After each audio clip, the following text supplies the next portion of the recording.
show you I need one more chance. Oh, baby, all I need one more chance. Oh, baby, let me show you I need one more chance. Oh.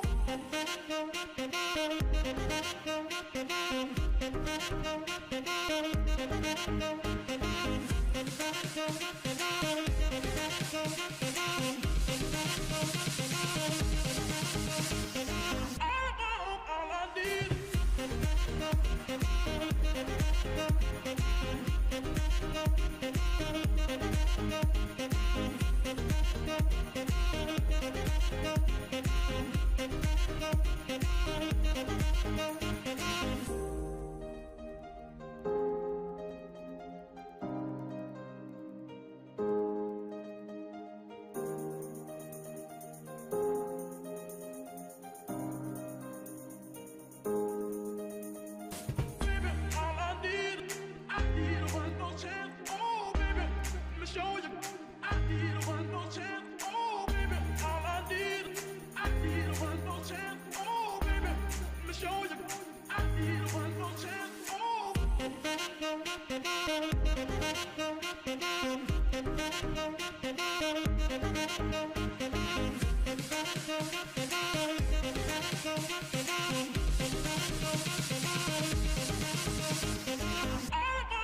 I need.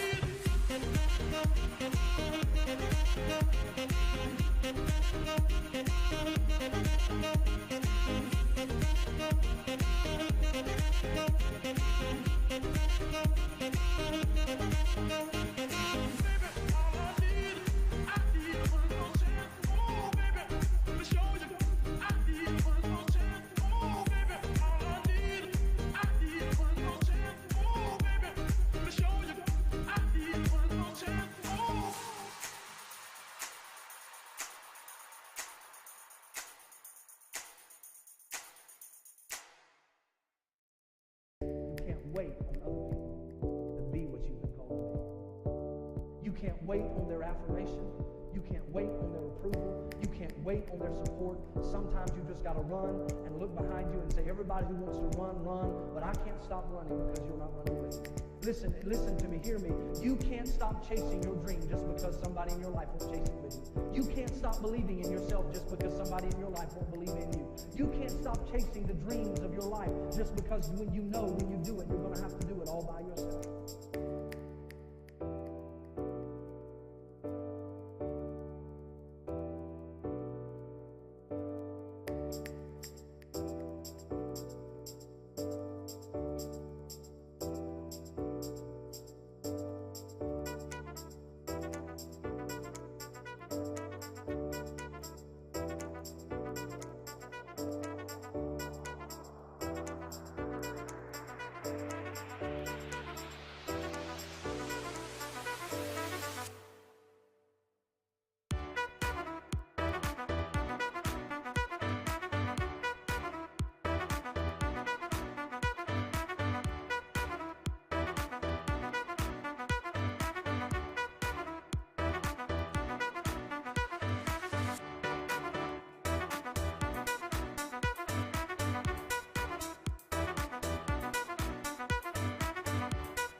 One of the main priorities of the UN human rights protection system is to be sensitive to the real needs of people whose human rights are being violated worldwide.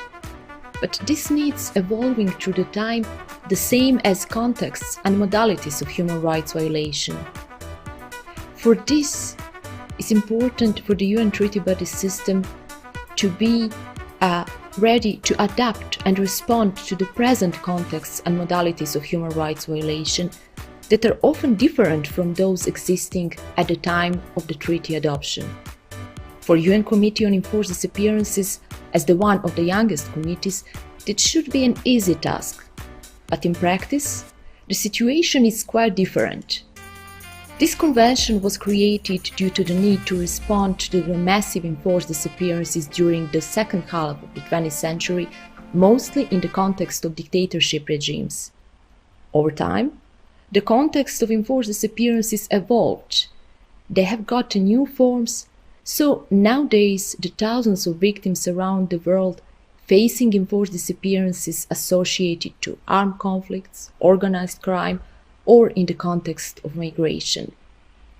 Massive migration movements can be caused by international or internal conflicts, persecution, natural disasters, difficult economic situation, high crime rate, or even by the risk to be subjected to enforced disappearance.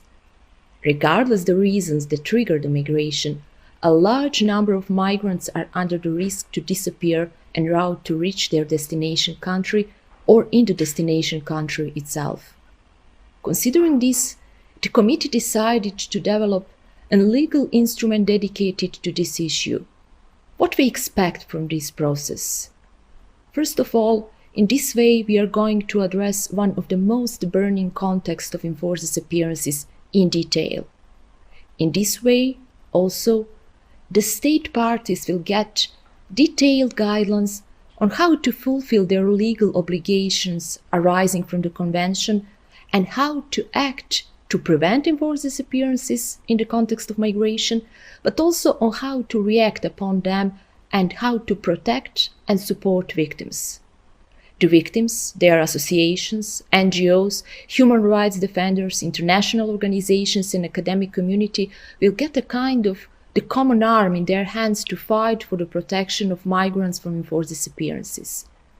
And the committee itself will get an additional instrument to oversee the implementation of the Convention in this context more efficiently.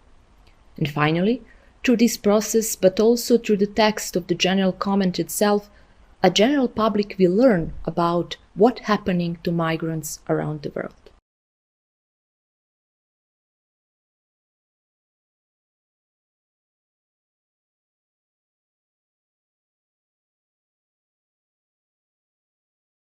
This week in Geneva, we are in session, our Committee on Enforced Disappearance, and we have a load of good feedback we received from the consultations.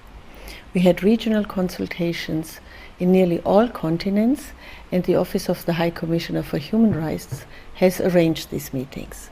In addition, we have 40 written comments. That means we have consulted victims' organizations, civil society, national human rights institutes, academia, state parties, international institutions, and also other colleagues from the human rights sector of the UN. And we put this together now, we analyzed it, we systematized the feedback we have, and now we discuss it with our colleagues in the committee. We will adopt it on Friday. Actually, that's the reason why we are sending you a video and not directly participating in the meeting. We aim to adopt this first draft on Friday, and I'm really convinced that our 50 paragraphs and so on will be a very good general comment, the first we do in this committee.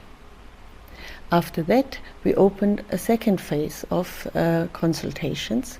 So from April on, you are all invited to contribute actually to this first version of the general comment, and in autumn in September we have another session, and then we refer and discuss to the feedback we received in the course of this year, and we will have the adoption of the general comment on enforced disappearance on migration by September.